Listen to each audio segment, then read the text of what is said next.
La noche caía lenta sobre la ciudad, como si también dudara antes de avanzar. Desde el ventanal del pequeño departamento en el piso 12, las luces parecían latidos dispersos, vidas ajenas que seguían su curso sin preguntar.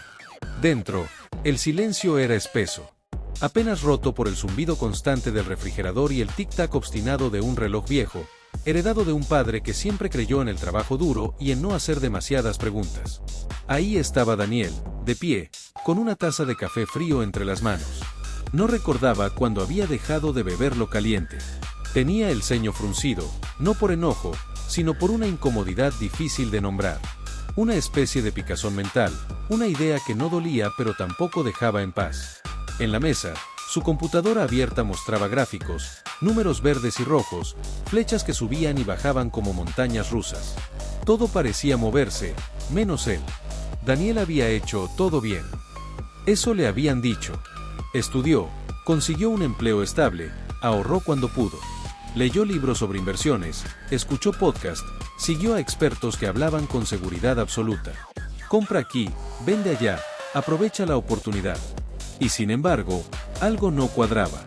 Cada decisión que tomaba lo dejaba más cansado, más ansioso, más lejos de esa promesa seductora llamada libertad financiera. ¿Y si no es esto?, murmuró al vacío, casi con culpa. La pregunta lo sorprendió a él mismo. No era una duda técnica, no era sobre tasas, ni mercados, ni estrategias. Era más profunda, más molesta, como una piedra pequeña dentro del zapato que te obliga a detenerte, aunque todos los demás sigan caminando. Recordó la última conversación con su jefe, esa sonrisa tensa disfrazada de motivación. Hay que estar atentos al mercado, Daniel. El que no se mueve rápido, pierde. También recordó a su madre, orgullosa pero preocupada, preguntándole si todo ese estrés realmente valía la pena. Y recordó, sobre todo, esa sensación persistente de estar corriendo en una dirección que no había elegido del todo. Se sentó. Cerró la computadora sin guardar nada. Por primera vez en mucho tiempo, dejó de mirar números y se permitió mirar hacia adentro. ¿Qué pasaría si el problema no fuera la falta de información? ¿Qué pasaría si saber más no fuera la solución? La idea le resultó irritante, porque implicaba algo más incómodo aún, que tal vez llevaba años pensando mal, que quizá no necesitaba otra estrategia, sino otro marco mental, otra forma de entender el dinero, el tiempo, incluso el éxito. Daniel pensó en cómo hablaban los expertos. Siempre con urgencia, siempre con prisa, como si el mercado fuera una bestia salvaje que había que domar antes de que escapara. Predicciones, apuestas disfrazadas de análisis, promesas de ganancias rápidas. Todo giraba alrededor de anticiparse al próximo movimiento. Pero, ¿y si invertir no fuera un acto de adivinación? ¿Y si no se tratara de correr más rápido, sino de pararse en otro lugar? La pregunta lo inquietó. Y al mismo tiempo, le dio una calma extraña. Como cuando uno acepta una verdad que había estado evitando. Se levantó y caminó por el departamento. En una repisa había una foto antigua. Él, de niño, en el pequeño negocio de su abuelo. Una ferretería modesta, con olor a madera y metal. Su abuelo no hablaba de mercados ni de predicciones.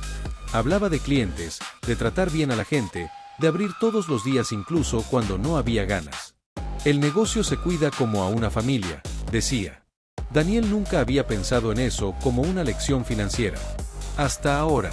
Tal vez la libertad que buscaba no estaba en acertar el próximo movimiento del mercado, sino en entender lo que realmente se posee. En dejar de ver inversiones como fichas de casino y empezar a verlas como partes vivas de algo real. Personas, empresas, tiempo. Sintió miedo, porque pensar distinto siempre tiene un costo. Significa separarse del ruido, cuestionar lo que todos repiten, aceptar que no hay garantías. Pero también sintió algo que hacía mucho no sentía, curiosidad. Una curiosidad serena, adulta, peligrosa. Esa noche no volvió a abrir la computadora. No buscó noticias financieras ni consejos rápidos. Se sentó con una libreta en blanco y escribió una sola frase, torpe pero honesta. ¿Y si invertir no es predecir, sino comprender? Daniel no lo sabía aún, pero ese cuestionamiento, pequeño, incómodo, irritante, era el inicio de algo irreversible. No una respuesta inmediata, no una solución mágica. Era el comienzo de un cambio silencioso, profundo. De esos que no hacen ruido, pero lo transforman todo. Y mientras la ciudad seguía brillando allá afuera, ajena a su conflicto interno, Daniel entendió que la verdadera batalla no estaba en el mercado, sino en la forma en que había aprendido a mirarlo. La incógnita ya estaba planteada, y no pensaba dejarlo en paz. La mañana siguiente amaneció gris, con un cielo bajo que parecía aplastar los edificios. Daniel caminaba hacia la oficina con pasos automáticos, pero por dentro algo ya no encajaba. La pregunta de la noche anterior seguía ahí, vibrando como un eco persistente. No gritaba, no exigía respuestas inmediatas, pero tampoco se iba. Entró al elevador junto a otros empleados. Nadie hablaba. Todos miraban sus teléfonos con una devoción casi religiosa. Gráficos, titulares, alertas, subidas, caídas, urgencias. Daniel los observó como si los viera por primera vez. Había algo inquietante en esa coreografía silenciosa, personas apostando su tranquilidad a números que cambiaban cada segundo. En la sala de juntas, la tensión era palpable. El director financiero hablaba rápido, con una energía nerviosa que contagiaba ansiedad. El mercado está volátil, dijo. Hay que reaccionar. Si sube, entramos. Si baja, salimos. No podemos quedarnos quietos. Daniel sintió un nudo en el estómago. Reaccionar. Esa palabra volvió a golpearlo. Todo en ese discurso giraba alrededor del movimiento, nunca del sentido. Nadie hablaba del negocio, de lo que producían, de quién compraba sus servicios o por qué. Solo del precio. Solo de la hora. Levantó la mano sin pensarlo demasiado. ¿Y si no reaccionamos?, preguntó, con voz más firme de lo que esperaba. ¿Y si analizamos si el negocio sigue siendo sólido antes de movernos? El silencio fue inmediato. Algunas miradas se clavaron en él con sorpresa, otras con fastidio. El director lo observó unos segundos, como si evaluara si Daniel hablaba en serio. Esto no es filosofía, respondió al fin. Esto es mercado. La frase cayó como una sentencia. Daniel bajó la mano, pero algo dentro de él ya no retrocedió. Ahí estaba. La división que no había sabido nombrar hasta ahora. Esa tarde, durante el almuerzo, se sentó con Clara, una compañera conocida por su audacia para invertir. Siempre hablaba de ganancias rápidas, de oportunidades fugaces. ¿Viste lo que pasó hoy?, dijo ella, emocionada. Compré en la caída de la mañana y vendí antes del cierre. Fue perfecto. Daniel sonrió con cortesía. ¿Y el negocio?, preguntó. ¿Te importa lo que hace la empresa? Clara rió, sincera. Eso es irrelevante. Lo que importa es el movimiento. Subió, gané. Bajó, salgo. Es un juego. Un juego. La palabra se le quedó clavada. Esa noche, de regreso en casa, Daniel volvió a pensar en su abuelo. En la ferretería. En cómo hablaba de cada cliente como si fuera parte de la historia del negocio. Si cuidas lo que vendes, el dinero llega solo, decía. Nunca hablaba de ganar rápido. Hablaba de durar. Ahí lo entendió con una claridad incómoda. Había dos mundos conviviendo bajo el mismo nombre de invertir. En uno estaban los apostadores. Personas inteligentes, informadas, pero atrapadas en la adrenalina del corto plazo. Vivían pendientes del precio, del rumor, del miedo a perderse algo. Cada decisión era una reacción emocional, aunque la disfrazaran de análisis. En el otro estaban los propietarios. Menos visibles. Más silenciosos. Personas que compraban con la idea de quedarse, de entender, de comprometerse. No perseguían el precio, evaluaban el negocio. No huían del tiempo, lo usaban a su favor. La diferencia no estaba en las herramientas, sino en la cabeza y en el corazón. Daniel sintió vértigo. Porque reconocer eso implicaba algo peligroso. Aceptar que él había vivido como apostador, aunque creyera lo contrario. Cada subida le daba euforia. Cada caída le robaba el sueño. No poseía nada realmente. Solo participaba en un juego que lo agotaba. El giro llegó de forma inesperada esa misma noche. Revisando viejos documentos familiares, encontró una libreta de su padre. Entre cuentas y anotaciones simples, había una frase subrayada con tinta gastada. No compres lo que no estarías dispuesto a cuidar. Daniel cerró la libreta con las manos temblorosas. Su padre había quebrado años atrás. Siempre pensó que había sido por mala suerte. Pero, ¿y si había sido por jugar un juego que no entendía del todo? La revelación dolió. Y, al mismo tiempo, ordenó todo. Invertir como propietario no era solo una estrategia financiera. Era una postura emocional. Exigía paciencia, responsabilidad, humildad. Exigía soportar la duda sin huir y la calma sin aburrirse. Apostar, en cambio, era más fácil, más excitante, más destructivo. Daniel miró su reflejo en el vidrio oscuro de la ventana. Ya no era el mismo que la noche anterior. La pregunta inicial había evolucionado. Ahora era más peligrosa. ¿En qué momento dejé de querer ser dueño de algo real y acepté vivir apostando? La respuesta no llegaría esa noche. Pero algo era seguro, ya no podía seguir jugando como antes. El punto crucial estaba frente a él. Elegir entre la adrenalina del juego o el peso silencioso de la propiedad. Y esa elección, Daniel lo intuía, cambiaría no solo su forma de invertir, sino su forma de vivir. El fin de semana llegó sin anuncios, como llegan las decisiones importantes, en silencio. Daniel no puso la alarma el sábado. Se despertó con la luz filtrándose entre las cortinas y una sensación extraña en el pecho, una mezcla de inquietud y expectativa. Ya no era la ansiedad habitual del mercado, era algo más profundo, más lento. Como si su mente estuviera caminando a un ritmo distinto. Preparó café y se sentó frente a la mesa del comedor. No abrió la computadora. En su lugar, tomó un libro viejo que había comprado años atrás y nunca terminó, una recopilación de cartas de Warren Buffett a los accionistas. Las páginas olían a papel gastado, a tiempo acumulado. Pasó algunas hojas sin demasiada atención hasta que una frase, subrayada por él mismo en otro momento de su vida, lo detuvo en seco. Si no estás dispuesto a poseer una acción durante 10 años, no la poseas ni por 10 minutos. Daniel dejó la taza sobre la mesa. El café tembló levemente. 10 años, no 10 días, no 10 semanas, 10 años. La frase no tenía nada de espectacular. No prometía riqueza rápida ni fórmulas secretas. Pero ahí estaba su fuerza. Era una sentencia que desnudaba intenciones. Un filtro brutal que dejaba fuera a casi todo lo que él había hecho hasta ahora. Pensó en las últimas acciones que había comprado. En realidad, nunca pensó en ellas como propiedad. Eran símbolos, oportunidades, movimientos. Nunca se había preguntado si esas empresas seguirían siendo útiles dentro de una década. Nunca se preguntó si él estaría orgulloso de decir, esto es mío. El teléfono vibró. Un mensaje del grupo de la oficina. Mercado en caída. Oportunidad única. ¿Entramos? Daniel lo miró unos segundos.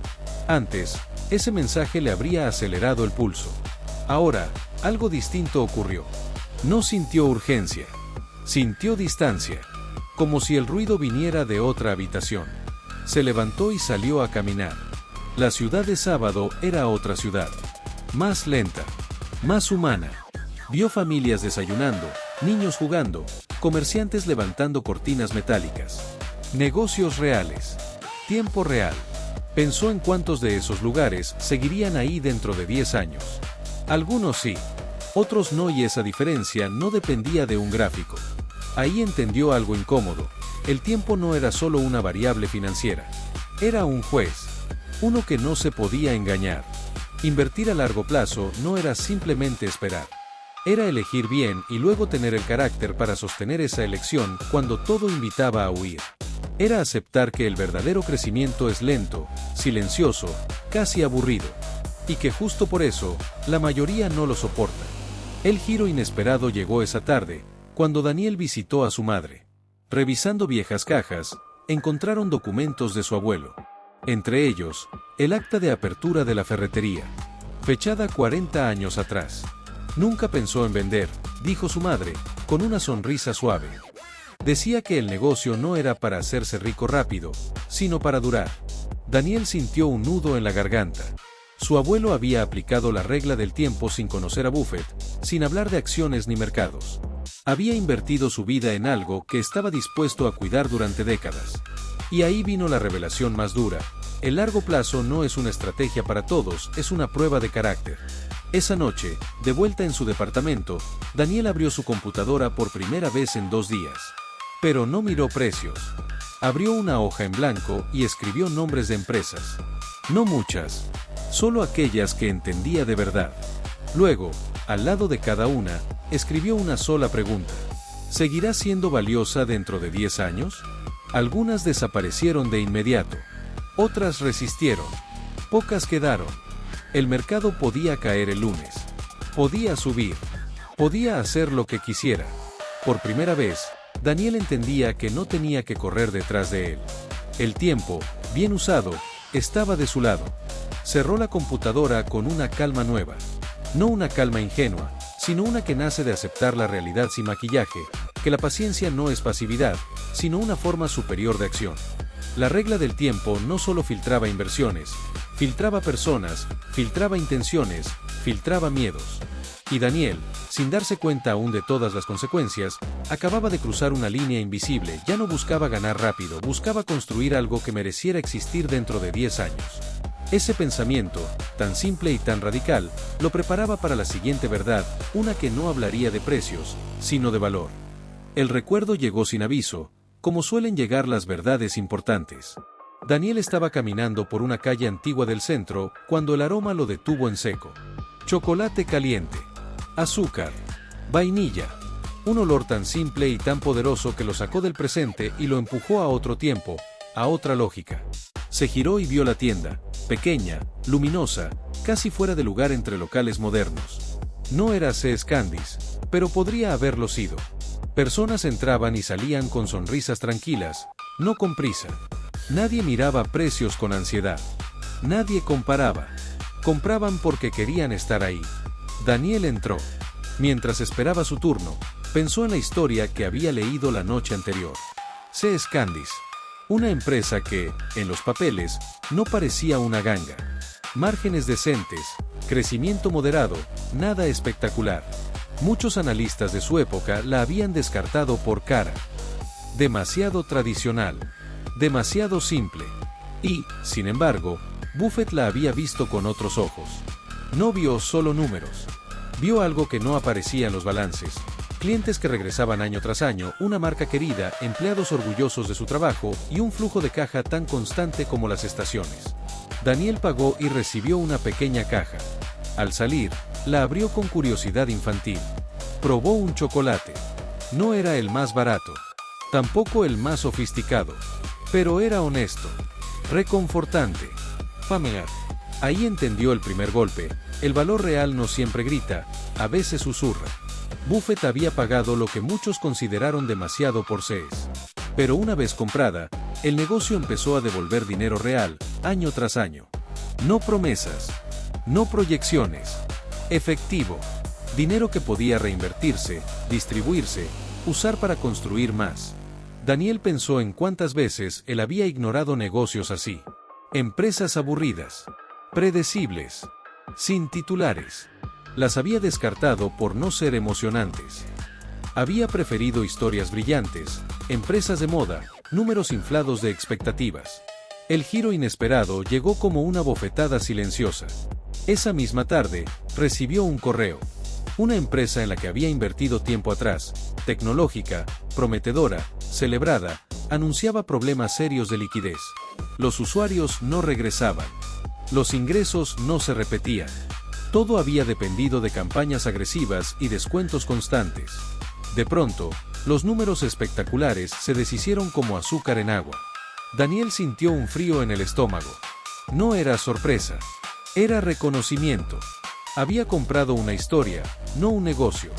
Había pagado barato algo que no tenía cimientos. En cambio, C.S. Candies, ese ejemplo aparentemente simple, cobraba precios que la gente aceptaba sin protestar. No necesitaba convencer al cliente cada vez. El cliente ya estaba convencido. Esa era la diferencia brutal entre métricas frías y valor invisible. El valor invisible vive en la mente del cliente, en la cultura que sostiene el negocio, en la confianza que no se compra con publicidad. Esa noche, Daniel volvió a su libreta. Escribió una nueva lista, distinta a la anterior. No nombres de empresas, sino preguntas. La gente vuelve sin que la persigan. El producto se extrañaría si desapareciera. El negocio genera caja sin forzarse. Los empleados parecen orgullosos o solo cansados. Eran preguntas incómodas. Porque eliminaban muchas opciones. porque obligaban a aceptar que lo verdaderamente valioso no siempre es visible ni barato. Daniel entendió entonces que invertir como propietario implicaba un acto de fe racional. No fe ciega, sino confianza construida sobre observación paciente. C.S. Candice no era una apuesta. Era una certeza silenciosa. El punto crucial se formó en su mente con claridad inquietante: preferir un negocio que funcione sin aplausos que uno que necesite atención constante para sobrevivir. Apagó la luz del departamento y se quedó a oscuras unos segundos. El olor del chocolate aún parecía acompañarlo. Sonrió, no por placer, sino por lucidez. Había pasado algo definitivo. Daniel ya no buscaba lo barato, buscaba lo duradero, ya no quería sorprender al mercado, quería entenderlo. Y mientras el mundo financiero seguía obsesionado con cifras rápidas y promesas ruidosas, él comenzaba a entrenar la mirada para detectar aquello que casi nadie ve: el valor invisible. Ese aprendizaje lo empujaba, inevitablemente, hacia la siguiente prueba, una donde el pánico del mercado chocaría de frente con la calma del verdadero dueño. El lunes llegó con estruendo. Pantallas en rojo. Titulares alarmistas. Voces elevadas en la oficina, como si alguien hubiera encendido una sirena invisible. Daniel apenas dejó su mochila cuando escuchó la palabra que nadie quería pronunciar, pero que todos temían: crisis. Esto se va a poner feo, dijo alguien detrás de él. Hay que salir antes de que sea tarde. Daniel se sentó en su lugar y observó. No los gráficos, sino a las personas. Manos inquietas. Miradas perdidas. Decisiones apresuradas disfrazadas de prudencia. El miedo se propagaba con más velocidad que cualquier dato confirmado. En su mente apareció la historia que había leído la noche anterior. American Express, principios de los años 60. Un fraude masivo. El escándalo del aceite de ensalada había sacudido la confianza del mercado. El nombre American Express estaba en todos los periódicos, asociado al desastre. Las acciones se desplomaron. El pánico hizo su trabajo. Muchos vieron una oportunidad de rebote rápido. Otros, una señal para huir. Buffett vio algo distinto. No vio el fraude como el fin del negocio. Vio qué parte estaba dañada y cuál seguía intacta. American Express no era solo balances y contratos. Era confianza. Una red invisible de comercios y clientes que seguían usando sus servicios incluso en medio del escándalo. Daniel levantó la vista de la pantalla. Pensó en esa palabra: confianza. Tan frágil, tan poderosa, tan ausente en los modelos financieros. El giro inesperado llegó en forma de llamada. Daniel, era su jefe: necesito que prepares un informe rápido. Si esto sigue cayendo, liquidamos posiciones. No podemos permitirnos quedar atrapados. Daniel colgó y sintió el peso del momento. Por primera vez, la teoría chocaba con la realidad. No estaba leyendo una historia antigua. Estaba dentro de una. Abrió el informe. Miró los datos de la empresa que ahora todos querían vender. No eran buenos, pero tampoco eran mortales. Los clientes seguían ahí. El producto seguía usándose. El problema era grave, sí, pero temporal. Entonces se hizo la pregunta que ya se estaba volviendo costumbre. ¿Esto es un daño estructural o solo una herida que el tiempo puede curar? Buffett había apostado, no, había invertido, cuando casi nadie quería hacerlo. No porque esperara una recuperación inmediata, sino porque entendía la esencia del negocio. Sabía que el mercado confundía ruido con realidad. Daniel sintió el vértigo de esa idea. Ir contra el miedo colectivo no es heroico, es solitario. No hay aplausos cuando compras en medio del pánico. Solo dudas. Solo silencios incómodos. Envió el informe. No era una orden de compra ni una llamada a vender. Era una advertencia tranquila. El negocio sigue vivo. El problema es serio, pero no terminal. Minutos después, recibió la respuesta. Lo veremos, decía el correo. Pero prepárate por si hay que salir. Daniel se reclinó en la silla. Afuera, la ciudad seguía su ritmo indiferente. Adentro, algo había cambiado de forma irreversible. Comprendió que la tierra prometida de la inversión no era un lugar de certezas, sino un territorio donde pocos se atreven a entrar, el espacio entre el miedo y la razón. Esa noche, volvió a caminar sin rumbo. Recordó cómo Buffett había soportado críticas, burlas, dudas. Cómo había sido señalado por invertir cuando todos huían. Y cómo, con el tiempo, la confianza, esa esencia invisible, había demostrado ser más resistente que cualquier titular. Daniel sonrió con amargura. No sabía si su informe cambiaría algo. Tal vez no. Pero sabía que él ya no podía desver lo aprendido.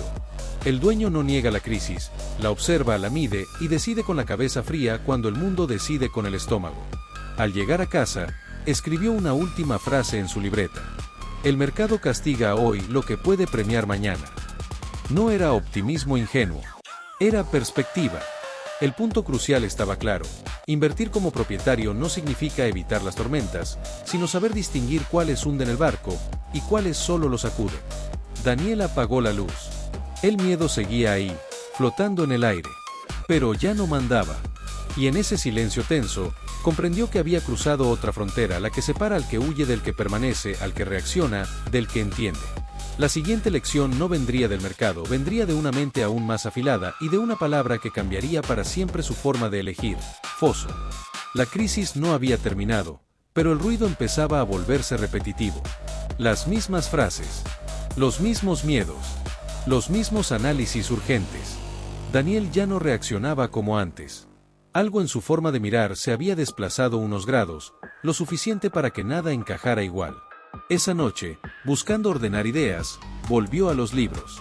No a Buffett esta vez, sino a Charlie Munger. Hasta hacía poco, lo había considerado una figura secundaria, el socio brillante pero discreto. Ahora entendía que ahí estaba el verdadero giro filosófico. Munger no hablaba de gangas, hablaba de calidad. Daniel leyó despacio, como quien avanza por un terreno nuevo.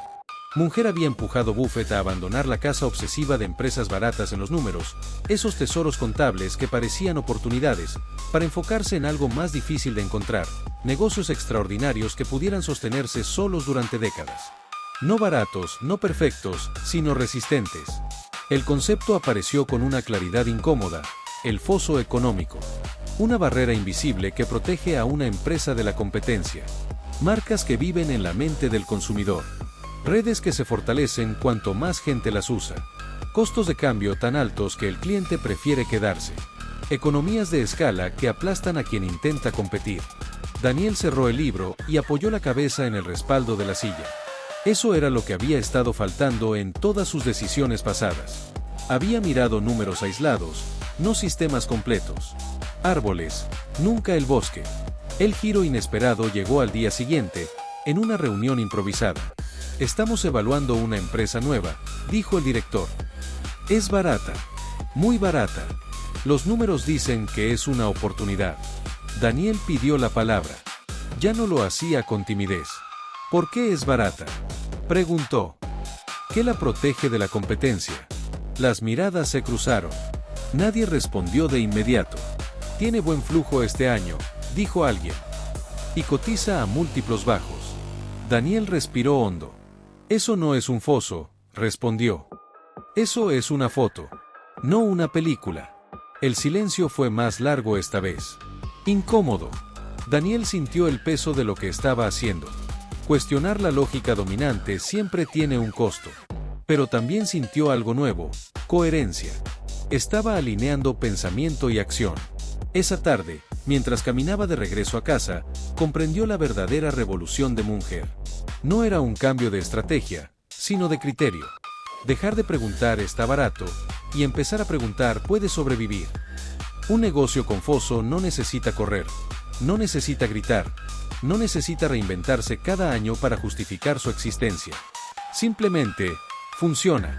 Daniel pensó en C.S. Candice, en American Express, en negocios que cobraban precios razonables y los clientes aceptaban sin resistencia. Pensó en cuántas empresas parecían grandes solo porque el mercado las empujaba, y en cuántas eran grandes porque nadie podía reemplazarlas fácilmente. La idea lo sacudió. El verdadero riesgo no es pagar un poco más, sino comprar algo que no pueda defenderse. Ese pensamiento lo llevó a una conclusión aún más inquietante. Muchas de las decisiones financieras modernas estaban diseñadas para personas impacientes. Munger hablaba de retornos razonables y sostenibles, no de explosiones rápidas. Eso exigía aceptar una verdad difícil: la riqueza duradera no es espectacular. Esa noche, Daniel reescribió por completo su forma de evaluar inversiones. Eliminó columnas, quitó indicadores, agregó preguntas cualitativas. difíciles de medir, imposibles de automatizar. ¿Qué pasaría si mañana aparece un competidor con más dinero? ¿Por qué el cliente elegiría seguir aquí? ¿Este negocio mejora con el tiempo o se desgasta? Mientras escribía, se dio cuenta de algo decisivo. Este nuevo marco mental no solo aplicaba a las inversiones. Aplicaba a la vida, a las relaciones, al trabajo, a todo lo que valía la pena sostener en el tiempo. El punto crucial emergió con nitidez. No se trata de ser el más rápido, sino el más difícil de reemplazar. Daniel apagó la luz y se quedó unos segundos en la oscuridad. Ya no sentía la urgencia del mercado. Sentía el peso de una elección consciente. Más lenta, más exigente, más honesta. Charlie Munger no le había dado una fórmula, le había dado un filtro. Y ese filtro empezaba a dejar pasar muy pocas cosas, pero las correctas. La siguiente etapa no sería intelectual, sería emocional. Porque poseer un negocio confuso exige algo que casi nadie quiere practicar: paciencia cuando no pasa nada. El ruido del mercado empezó a convertirse en un murmullo lejano. No porque hubiera desaparecido, sino porque Daniel ya no vivía pendiente de él. La transformación no ocurrió de golpe. Fue más bien una lenta reconfiguración de hábitos, de prioridades, de preguntas. Una mañana cualquiera, mientras la mayoría revisaba precios antes incluso de saludar, Daniel abrió un informe distinto. No buscó el beneficio trimestral ni el titular llamativo. Buscó señales más silenciosas: rotación de empleados, satisfacción de clientes, márgenes sostenidos, decisiones de largo plazo.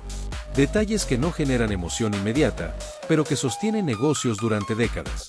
Ahí estaba la filosofía del verdadero propietario: mirar donde casi nadie mira. El dueño no despierta pensando en el precio de su empresa. Piensa en cómo funciona, en si las personas correctas siguen en los puestos clave, en si la cultura permite decir la verdad cuando hay problemas, en si el flujo de caja es tan predecible que casi parece aburrido. Daniel lo entendió con claridad inquietante: el aburrimiento, bien interpretado, es una señal de salud. El giro inesperado llegó en forma de una invitación. Un viejo amigo, Julián, lo llamó para ofrecerle participar en una oportunidad única. Es el negocio del momento, dijo. Todos están entrando. Los números se ven increíbles. Daniel aceptó reunirse, más por curiosidad que por interés. En el café, Julián habló sin parar. Crecimiento explosivo. Proyecciones agresivas. Nuevas rondas de inversión. Todo era urgencia, brillo, promesas. ¿Y la gestión?, preguntó Daniel con calma. ¿Quién toma decisiones cuando las cosas se ponen difíciles? Julián dudó. Bueno, eso se va viendo. ¿Y la cultura? ¿La gente se queda o solo está de paso? Silencio. ¿El flujo de caja es real o depende de capital externo? Julián sonrió incómodo. Eres demasiado conservador, dijo. Así te vas a perder grandes oportunidades. Daniel salió del café con una certeza pesada pero firme. El problema no era perder oportunidades. El problema era comprar inestabilidad disfrazada de innovación. Esa noche reflexionó sobre lo que había cambiado en él. Antes habría sentido miedo de quedarse fuera. Ahora sentía algo distinto: protección. Como si hubiera levantado un muro invisible entre él y el ruido. Ser propietario no era emocionante, era responsable. Implicaba tomar decisiones correctas cuando nadie aplaudía. Implicaba resistir la tentación de maquillajes contables, de ajustes oportunistas, de narrativas que funcionan solo mientras alguien más paga la cuenta. El dueño piensa en mañana incluso cuando hoy todo parece funcionar. Daniel recordó otra lección silenciosa: los mejores negocios no necesitan demostrar su valor cada trimestre. Lo hacen todos los días, en pequeñas repeticiones. Clientes que regresan. Proveedores que confían. Empleados que no quieren irse. El punto crucial apareció con una claridad casi dolorosa: la verdadera ventaja no está en crecer rápido, sino en no romperse cuando el crecimiento se detiene. Esa comprensión cambió también su relación con el tiempo.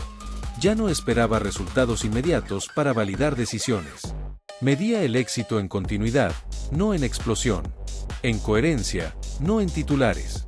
Al cerrar la jornada, Daniel anotó una frase más en su libreta: lo que necesita vigilancia constante no es sólido. Apagó la luz y se quedó un momento en silencio. Sabía que este camino no lo haría popular. que implicaba decir no más veces de las que el ego tolera. Pero también sabía algo más importante: por primera vez, estaba construyendo desde un lugar estable. La filosofía del verdadero propietario no prometía euforia, prometía permanencia. Y en un mundo obsesionado con la velocidad, esa elección era casi un acto de rebeldía. La siguiente prueba no vendría de los números ni de las oportunidades externas, vendría de su interior. Porque para sostener esta filosofía hacía falta dominar algo aún más difícil que el mercado: las propias emociones. El día comenzó con una sacudida. Daniel despertó con el sonido insistente del teléfono. Mensajes acumulados. Alertas. Titulares en mayúsculas. Una caída abrupta en los mercados había encendido el pánico colectivo antes incluso del amanecer. El tipo de mañana que, meses atrás, le habría robado el aliento. Se quedó sentado en la cama, con el aparato vibrando en la mano. Sintió el impulso automático de abrir aplicaciones, de revisar cifras, de hacer algo. El cuerpo reaccionaba antes que la mente. El miedo siempre llega primero. Pero esta vez no se movió. Dejó el teléfono boca abajo y respiró hondo. No era indiferencia. Era una pausa consciente. Recordó algo que había leído y que ahora cobraba vida: la mayoría de las malas decisiones se toman bajo presión emocional, no bajo falta de información. El miedo, el ruido y el FOMO eran viejos conocidos. Habían gobernado el mercado desde siempre, solo que ahora viajaban más rápido. Opiniones disfrazadas de hechos. Urgencias fabricadas. El terror a quedarse fuera, o a quedarse dentro cuando todos salen corriendo. Daniel se levantó, preparó café y se sentó frente a la ventana. Afuera, la ciudad seguía funcionando. Nadie corría. Nadie gritaba. El mundo real avanzaba a otro ritmo. Ahí estaba la primera grieta en el pánico: el mercado no es la realidad, es solo una interpretación emocional de ella. El giro inesperado llegó a media mañana. Un mensaje directo de Clara, la compañera audaz. ¿Tú también estás saliendo? Esto se está poniendo horrible. Daniel leyó el mensaje 2 veces. Antes habría respondido con ansiedad. Esta vez escribió algo distinto. Estoy revisando si las razones por las que compré siguen vigentes. Clara tardó en responder. ¿No te da miedo perderlo todo? Daniel pensó la respuesta con cuidado. Me da más miedo vender algo bueno por una emoción momentánea. Cerró el chat. Sintió el temblor interno. No estaba libre de miedo. Nadie lo está. La diferencia era que ahora el miedo ya no tomaba el volante. Controlar las emociones no significaba suprimirlas. Significaba ponerlas en su lugar. El dueño no ignora el ruido, lo filtra. No niega la posibilidad de error, la integra. Revisa hechos, no titulares. Razones, no reacciones. Daniel abrió su libreta y volvió a lo esencial. Empresa por empresa. Negocio por negocio. Se hizo las preguntas incómodas, las mismas de siempre. El producto sigue siendo necesario, los clientes siguen ahí, ¿la ventaja competitiva se mantiene? Las respuestas eran claras. Nada había cambiado, salvo el precio. El pánico, entendió, no destruye negocios sólidos. Solo revela a quien no los entendía. Esa tarde, una reunión urgente sacudió la oficina. Gente hablando encima de otros. Propuestas extremas. Decisiones tomadas para calmar el miedo del momento, no para resolver problemas reales. Daniel pidió la palabra una vez más. No confundamos volatilidad con deterioro, dijo con calma. Si vendemos ahora solo para sentir alivio, estamos admitiendo que nunca entendimos lo que teníamos. La frase cayó pesada. Algunos se removieron incómodos. Otros evitaron mirarlo. Nadie respondió de inmediato. Por primera vez, Daniel entendió que la disciplina emocional no solo era una ventaja financiera, era una ventaja moral. Permitía actuar con integridad cuando todo invitaba a traicionarse. El punto crucial se reveló con claridad brutal: el mercado recompensa a quienes dominan su carácter, no a quienes dominan la información. Al caer la noche, Daniel regresó a casa agotado, pero entero. No había ganado dinero ese día. Tal vez había perdido en el papel. Pero había ganado algo más raro: coherencia interna. Se sentó en el sofá, cerró los ojos y dejó que el silencio se asentara. El miedo seguía ahí, como un animal dormido. Pero ya no dictaba decisiones. Ahora era solo una señal más, no una orden. Escribió una última línea antes de dormir. La paciencia no es esperar sin hacer nada, es hacer lo correcto mientras todos hacen lo contrario. Sabía que la prueba no había terminado. Controlar las emociones no es una victoria permanente. Es una práctica diaria. Una vigilancia constante. Y lo más difícil estaba por venir. Porque una vez dominado el ruido externo y el interno, la pregunta inevitable aparece. ¿Cómo se vive con esta calma cuando el mundo entero parece construido sobre la urgencia? La respuesta lo llevaría más allá del mercado, hacia una decisión que ya no tenía que ver solo con invertir, sino con cómo quería medir el éxito de su vida. El avión descendía lentamente sobre la ciudad. Desde la ventanilla, Daniel veía cómo el paisaje se desplegaba en capas irregulares, edificios nuevos junto a casas antiguas, avenidas modernas cruzando barrios que parecían detenidos en el tiempo. Latinoamérica siempre había sido así, pensó. Compleja, intensa, inestable y profundamente viva.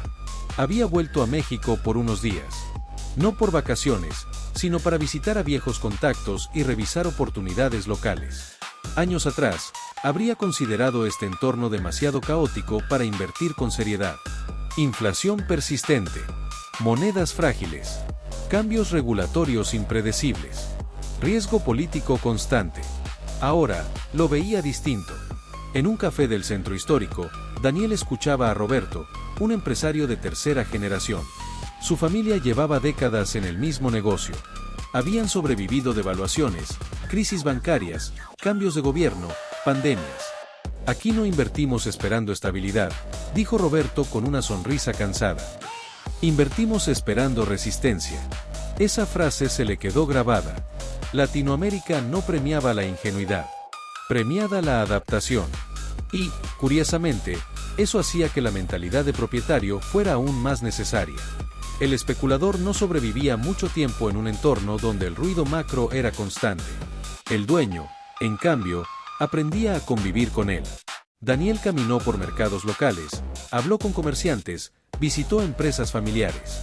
Vio patrones claros, negocios que habían aprendido a ajustar precios sin perder clientes, a diversificar ingresos, a operar con márgenes prudentes y deuda controlada.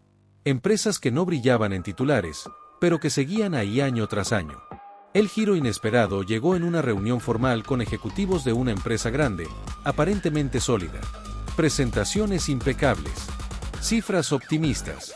Todo parecía en orden, hasta que Daniel preguntó por la gobernanza. ¿Quién toma decisiones cuando hay conflicto de intereses?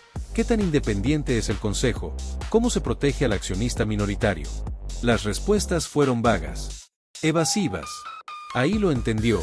En Latinoamérica, el mayor riesgo no siempre es macroeconómico, sino humano. No es la inflación en sí, sino cómo se maneja. No es la volatilidad cambiaria, sino quién decide cómo enfrentarla. Invertir como dueño en esta región implicaba una capa extra de atención. No bastaba con entender el negocio. Había que entender a las personas detrás del negocio. Sus incentivos, su historial, su ética. Esa noche, Daniel caminó solo por una plaza iluminada. Pensó en cómo Buffett había invertido en entornos imperfectos, siempre que la esencia del negocio y la integridad de la gestión fueran claras. Latinoamérica no era una excepción a esa regla. Era una prueba más exigente de ella. El punto crucial emergió con fuerza: los principios no se negocian, pero la estrategia sí. Un dueño adapta precios ante inflación. Protege liquidez ante devaluación. Diversifica mercados ante shocks externos. Pero no sacrifica gobernanza, ni transparencia, ni disciplina financiera. Esas son líneas rojas. Al despedirse de Roberto, este le dijo algo que Daniel no olvidaría. Aquí el largo plazo no es una opción, es una necesidad. De regreso al hotel, Daniel abrió su libreta una vez más. Escribió con letra firme. Invertir como dueño en Latinoamérica no es ignorar el riesgo, es convivir con él sin perder el rumbo. La tensión seguía ahí. El entorno no se volvería fácil. Pero ahora lo entendía. Este continente no castigaba al paciente informado. Castigaba al improvisado. Y mientras la ciudad vibraba con su caos habitual, Daniel sintió una claridad inesperada. La filosofía que había aprendido no era frágil. Era flexible. Capaz de sobrevivir en terrenos difíciles sin perder su forma. Solo quedaba una última etapa, no sobre mercados, no sobre países, sino sobre el sentido final de todo ese aprendizaje. La pregunta que cerraría el círculo no era financiera, era profundamente humana. El atardecer teñía la ciudad de tonos anaranjados cuando Daniel se detuvo frente al ventanal de su departamento. El mismo lugar donde, semanas atrás, había comenzado todo con una pregunta incómoda. Ahora, el silencio no pesaba. Acompañaba. Había recorrido un camino que no figuraba en ningún gráfico. Uno hecho de renuncias invisibles, de decisiones lentas, de aceptar que no todo lo valioso se puede medir en el corto plazo. Y, sobre todo, de comprender que poseer no es lo mismo que tener. Daniel pensó en cada historia que había aprendido. En C.S. Candice, en American Express, en los negocios familiares de Latinoamérica. Todos compartían algo que iba más allá del dinero, una responsabilidad tácita. Cuando alguien es dueño, influye. En empleados, en clientes, en comunidades enteras. El giro inesperado llegó esa noche, con una llamada tardía. Daniel era su jefe. El comité decidió liquidar una parte importante de la cartera. Necesitamos que ejecutes la orden mañana. Daniel cerró los ojos. Sabía lo que implicaba. Empresas sanas, vendidas por miedo. Decisiones tomadas para calmar a accionistas impacientes, no para proteger valor real. Necesito pensarlo, respondió. Colgó y se sentó. El punto crucial había llegado. No era una decisión técnica. Era ética. Recordó una frase que había subrayado tiempo atrás. La propiedad trae deber. No era un eslogan. Era una advertencia. Invertir no era un juego abstracto. Cada acción tenía consecuencias humanas. Vender por pánico podía significar despidos, proyectos cancelados, años de trabajo comprometidos. La paciencia, entendió, no solo multiplica capital, protege tejido social. Esa noche casi no durmió. Pensó en el camino fácil, obedecer, ejecutar, seguir.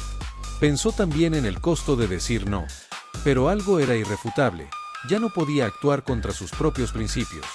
A la mañana siguiente, pidió una reunión. No puedo recomendar vender negocios sólidos solo por presión de corto plazo, dijo con voz firme. Eso no es gestión de riesgo. Es renunciar al criterio. El silencio fue largo. Inquietante. Entonces, ¿qué propones? Preguntó alguien al fin. Proponer esperar.